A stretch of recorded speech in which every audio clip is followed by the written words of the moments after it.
I think there are more, there's more fallout from Whirlwind in the computer industry than from anything else that was going on at that time. It was a parallel machine, that's typical of today.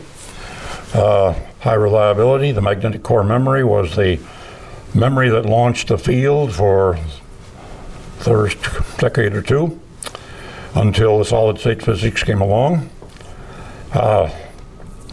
There are a number of things that were done in Whirlwind that have persisted, and then the people in Whirlwind went out and became major players in many parts of the industry.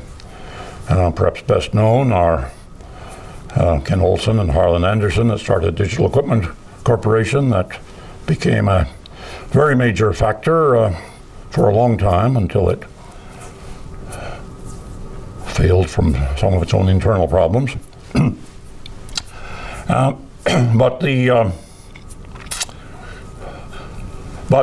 other people in Whirlwind went out to major positions in industry, and of course we launched the whole software industry and people in it.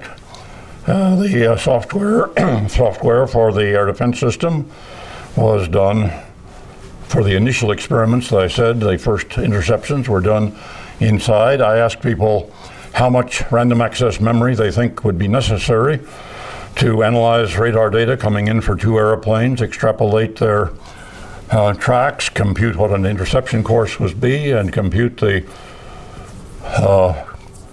controls to the pilot, to the autopilot of the fighter plane, and they will say 5 megabytes, 10 megabytes, things like that. And I say, well, we did it in 800 bytes. At that time, it was worth somebody's time working for 3 or 4 months to take one order out of the program, one machine order, and they were programmed in the computer primary language itself. But by the time we got to Sage, of course, that was not tenable, and we started doing the programming in Lincoln for Sage and realized that was too big an operation. And it was subcontracted to the RAND Corporation to do the programming for Sage, and that became too big for RAND.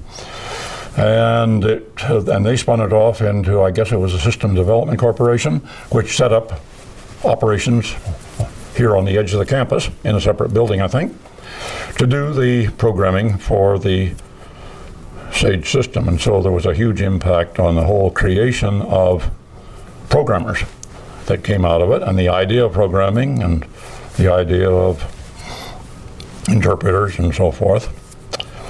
And an interesting sidelight is, back in the very earliest days, we were looking for people, and I came to the conclusion that one of the most likely candidates would be a woman who had graduated from Wellesley in music. They had certain lack of knowledge. They would come around and say, what does this word S-I-N-E mean? They didn't know the mathematical terms, but still the logic was something that they could capture at least as well or better than a lot of other kinds of candidates. It's been an interesting commentary. I don't know that I fully understand it. But the impact, and then of course the impact on the field, we had IBM building computers, but other people were building modems, and we were the first people to get AT&T to understand the problems of sending data over a telephone line. When we set up to send radar data from the end of Cape Cod up here, there were periodic problems. We trace it to some sort of crosstalk and an exchange halfway up the way of Cape Cod and have to bridge around it and things of that sort.